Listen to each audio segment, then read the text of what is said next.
What's up mga bae, mga bisdak? Welcome sa YouTube channel ni Padjak Bisaya TV.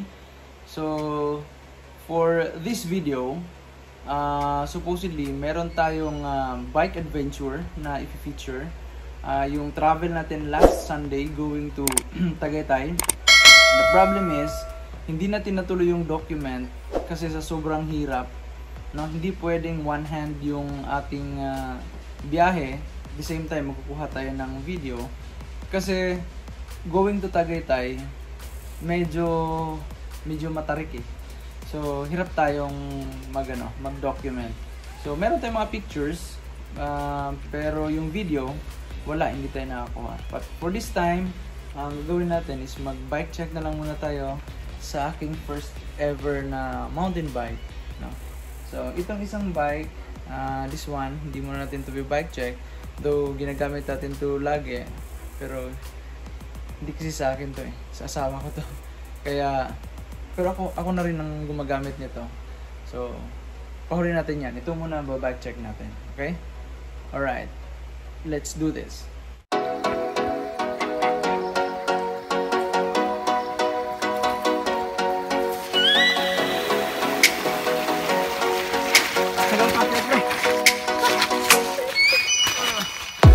Ayan mga bay, ito ang aking 210 mountain bike. This is my first ever mountain bike.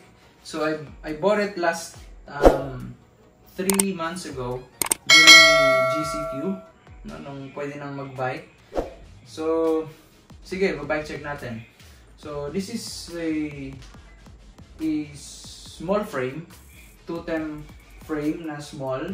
Yung measurement ng frame, ginagawa yon or mini-measure ang frame based din sa size ng rider. Let's say for example ako, ang size ng bike, ng mountain bike na fit sa akin is small size. No, pero may ranges yon from what size, meron siyang specific ranges like 5'2" to 5'6", mga ganun. So ito, small frame to. Ang size nito is 16 inches. Yung measurement from the seat post and then sa gitna ng bottom bracket is 16 inches. So yan, the brand is 210 3700. So ayan, kung nakikita nyo, meron lang nagiging emblem dito na Raider 150. Dinikit ko lang yan. Hindi yan siya legit na kasama dito sa frame na to. This is an aluminum alloy, kaya medyo sakto lang, magaan compared sa bakal, syempre. Pero, mabigat compared sa mga carbon na frames. But kung titingnan nyo, kung klaro nyo sa video, no, maganda naman yung pagkaka-welding niya. Ayos lang. Kaya, isa ito sa mga naiwan dun sa original bike na nabili ko, including this brake. So, dalawa lang talaga yung naiwan. So, lahat ng stock parts ito ay wala na. No, pinalitan na natin. So, ayan. So, let's go to the cockpit. Itong buong cockpit na to. So, itong cockpit na to, ang haba originally, nung binili ko to, ang haba nito is 800 mm. Pero pinutulan ko siya ng 100. So, parang 600 mm na ata ito. Hindi na siya ganoon kalapad, kung makikita nyo. Tapos, ang brand nito is Ride Fox na alloy din, silver color, na may mga design ng Fox. Tapos bumili din ako ng light, Easy Do light, no, na I think 250 lumens ata to. Kung makikita nyo, yan. First niya is medyo malinaw, second, tapos yung third niya is yan, blinker, tapos off. Meron na rin siyang beep or yung parang horn. Ito, yan, ganyan. Tapos, yung grips nito is V-grip. So, pagkita ko mo lang siguro. Sinasabi ko. Ayan. Tuta yung sinasabi ko, ito is Ride Fox na brand. Tapos, ayan yung Easy Do na light. Tapos, yung grips niya is V-grip. V-grip. Maganda siya kasi meron na rin siyang parang rest para dun sa ano mo, carpals mo. Carpals ba yan? Hindi ko alam. So, yan. Para makapagpahinga yung kamay mo. Yan, pag maghahawakan mo siya, ganyan. Maganda yung grip. No? Tapos, ito yung stem. Stem niya is, ang brand nito is Ligon. Or Ligon. So, Ligon ni siya. Kay Ligon man ang brand. And then, yung kanyang tawag nito, yung kanyang headset is Alega yung brand. Alloy na rin. Tapos ito mga carbon na spacers. Hinagdagan ko. Actually, ang haba nito eh. Yung steering column ng fork na to, hindi ko pinutulan. Originally, yung original niyan, ganun pa rin. Hindi ko siya tinanggal or pinutulan, kinuhanan. Yung brake niya is stock brake, pero yung brand dito is Promax. Actually, ang Promax is a good brand. Is a US brand, pero gawang China. Normally, ganun naman eh. So, yan. May mga reviews na nagsasabing okay siya. Meron din namang mga negative. Yeah, so, pero based on my experience, okay siya. Sobrang kapit niya. No? So, wala pa akong nagiging problema dyan. So, ito naman, ang aking shifter. In-upgrade ko na yung dating shifter nito. Ang brand niya is Shimano Diore. Shimano Diore is very familiar brand ng Shimano, na series, familiar na series ng Shimano. Tapos yung aking fork. Punta tayo sa fork. Ang fork na to is an air fork na rin. Pwede ko siyang ito yung adjust ng hangin. Kunyari gusto mong dagdagan or bawasan yung hangin, ito lang yung adjust mo. Tapos ito naman yung kanyang play. Pwede mong tigasan konti or ba't nag-lock? Or totally, i-rigid mo siya. Ito yung kagandahan nito kasi pwede mo siyang gawing rigid yung fork. Rigid means parang walang play. Matigas siya. So, maganda din ang rigid pag mga long travel. Pero ito, nilalagyan ko ng yung full na full play niya. So, sinagad ko yan lagi. Ang brand nito is Bulani Shock air fork. Ang Bulani fork, nakita ko siya sa review. Ano siya eh? Ito. Maganda naman yung kanyang sticker, yung decal niya, yung oil slick type na decal niya. Nakita ko to sa store doon sa shop.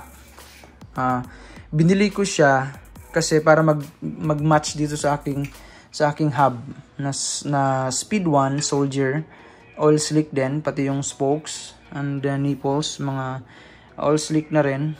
Yan. Oil slick. So, para mag-match. Tapos, ang fork na to, mura lang. Nag-range lang to ng around 5,000. Below 10,000 to. Pwede mo itong ma-compare dun sa yung mga Santor na murang klaseng Santor. But, ito siya, sobrang gaan. May nakita akong Santor na mabigat eh. So, for the price, okay na siya. Sakto na siya. Hindi naman tayo professional trail rider or yung nagda-downhill. Bawal to downhill. Hindi pwedeng downhill to. May mga warnings din ito. Hindi siya pwede talagang pang downhill. Pang leisure riding lang talaga. Bike ride, mountain bike riding papuntang kung saan. Basta hindi lang yung sobrang hirap na terrain. Tapos yung gulong ko is this is Continental 2.4, 27, yung size ng wheel set ko is 27.5.